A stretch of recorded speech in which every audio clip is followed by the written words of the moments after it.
2 years after my best friend got married, she introduced me to her brother-in-law. She married the younger brother, a judge, and I married the older one, a renowned surgeon and team captain. 8 months into my pregnancy, I was kidnapped. The kidnapper used my phone to call my husband. The line got disconnected 7 times, and after each call, his patience wore thinner. Finally, he lost it and sent a hard kick straight to my stomach. Pain erupted, twisting through me, and I broke into a cold sweat. A faint smear of red pooled beneath me on the floor. One last attempt. This time, someone picked up on the other end. Winnie fell at the mall and is bleeding. Stop calling me, damn it. This isn't about you vying for attention. When that threat didn't work, the kidnapper's frustration turned to fury. With a violent motion, he stabbed a knife right into my belly. Just as I felt the end approaching, my best friend tracked me down through my phone's location. She saw me lying there in a pool of blood and quickly dialed her judge husband for help. All she got was a message in reply. Winnie's in court. Do not disturb. She tried to call the police, but there was no signal. Unable to reach anyone, she dragged me to her car and tried to get us down the mountain. But as luck or fate would have it, a landslide blocked the way. We were trapped, rain pouring down and mud closing in.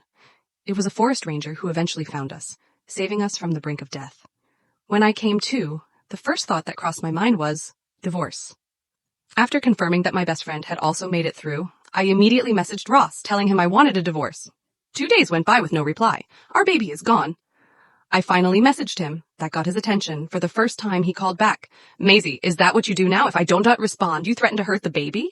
Didn't I tell you to stay home and rest? You had to go off on these ridiculous whims, calling 8 times when I didn't answer, like some lunatic.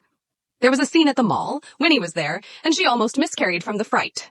How is anything more important than 2 lives?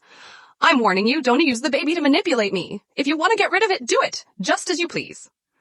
Ross, came a soft, fragile voice from his end. Don't be mad at her. She's just concerned about you. This is all my fault. Winnie, this isn't on you. And with that, the line went dead. My hand dropped weakly, the faintest trace of bitter laughter at my lips. Of course, how could I ever compare to his precious Winnie? Trying to hold on would only humiliate me further. But what about my baby? My child should have been able to meet me in just 2 more months. The mall incident had all been about me, orchestrated because of Ross. The moment they grabbed me, the kidnappers slapped me across the face twice, leaving me dizzy and disoriented. I could just barely make out their bitter curses. Your husband couldn't save my wife. Do you even understand that? That so-called a medical genius. He's a fraud. And I heard his family's loaded. Kidnapping you means I can get the money I deserve for the loss he caused. When I realized he wanted money, a tiny bit of relief crept in. At least that meant my baby might be safe. But after 8 calls, 7 rejected, and 1 filled with nothing but blame and frustration, I lost all value in the kidnapper's eyes. I had never been more afraid.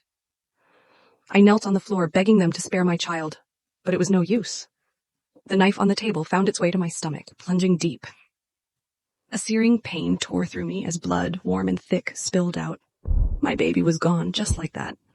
But only that morning my little one had been kicking inside me. I passed out, slipping closer and closer to the edge of life. Without my baby, I had no desire to keep fighting.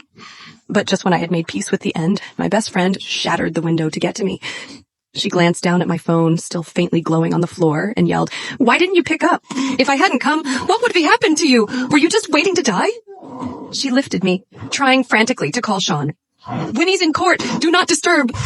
Those 6 words froze her in place. She tried calling the police, but the signal was gone. Dragging me into her car, she pushed on, only to run into that landslide. Maybe it was fate. I closed my eyes, letting the world drift away.